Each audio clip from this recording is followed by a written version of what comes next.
আমি নারী, আমি সব পারি। এই তো অসুস্থ মানুষটা গতকালও যে বিছানা থেকে উঠতে পারতো না, ক্লান্ত ছিল, দেখেন আজকে সে কতটা চনমনা নিয়ে ঘুরতে বের হয়েছে তার হাজবেন্ডের সাথে। তোমাদের ভাইয়াকে নিয়ে গিয়েছিলাম কারণ বাজার, একটা গুরুত্বপূর্ণ কাজ ছিল, কাজটা সেরে আসবো। তো তোমাদের ভাইয়া বলল বাচ্চাদের জন্য কিছু ফ্রুটস নিয়ে যাই, যেমন কথা তেমন কাজ, কিছু ফ্রুটস নেব এবং আমি ভাবলাম এখান থেকে মশলাও নিয়ে যাব, যেহেতু ঈদের আগে মশলা বাজার করা হয়নি তেমনভাবে। তো মশলা নিব, তারপরে টুকিটাকি যা ভালো লাগে কিনবো অবশ্যই, যেহেতু এখানে আসছি। তো আমি ভাবলাম তোমাদেরকে একটু ভিডিও করে দেখাই, আমার সঙ্গে তোমরাও ঢাকাটা ঘুরে নাও, ঢাকার কারওয়ান বাজার।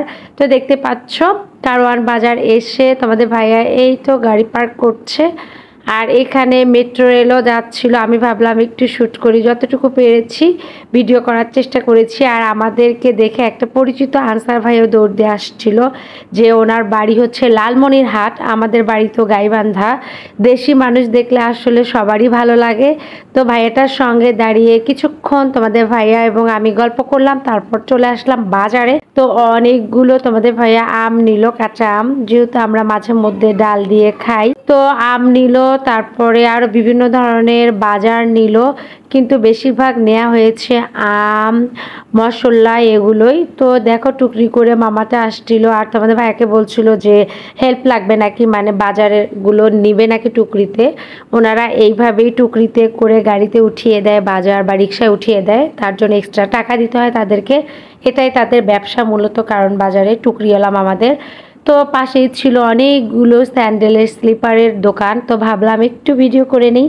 তো আমি একটা লাউ নিব, গরুর মাংস দিয়ে কিংবা মাছ দিয়ে লাউ খেতে বরাবরই ভালো লাগে। তো একটা লাউ নিলাম এখান থেকে, টুকিটাকি যা বাজার করার দরকার ছিল করে নিলাম। বাজার করে এই তো তোমাদের ভাইয়া এবং আমি হেঁটে চলে যাচ্ছিলাম, কারণ আমাদের সামনে আরেকটু বাজার নেব, যার জন্য আমরা টুকরিওয়ালা মামাকে নিলাম না।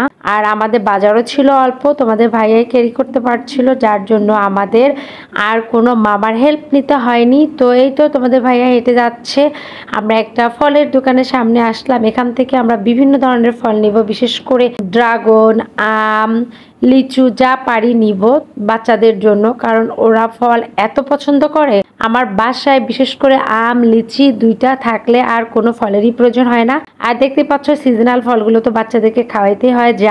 জামগুলো ছিল অনেক মজার, আমি টেস্ট করে দেখলাম। এখানে ছিল নটকন নিলাম, জাম নিলাম, সব নিয়ে চলে আসলাম মশলার দোকানে। মশলাও নেওয়া শেষ, এখন ছোট নবাবের জন্য নেব কাজু বাদাম। ও কাজু বাদাম এত পছন্দ করে ইদানিং, মাশাআল্লাহ। বাচ্চাদের জন্য উপকারী কিনা অবশ্যই আমাকে কমেন্টস করে জানাবে, যে 3 বছর প্লাস বা 3 বছরের বাচ্চাদের জন্য কাজু বাদাম কতটা উপকারী। এই যে দেখো প্রায় হাফ কেজির মতো কাজু বাদাম নিয়ে নিলাম, আর এই কাজু বাদামের অনেক দাম। তো আজকের ভিডিওটি যদি তোমাদের কাছে ভালো লেগে থাকে অবশ্যই আপুকে সাপোর্ট দিবে, ভালোবাসা দিবে। আপু এখন একটু সুস্থ আছে, আমার জন্য দোয়া করবে। আল্লাহ হাফেজ।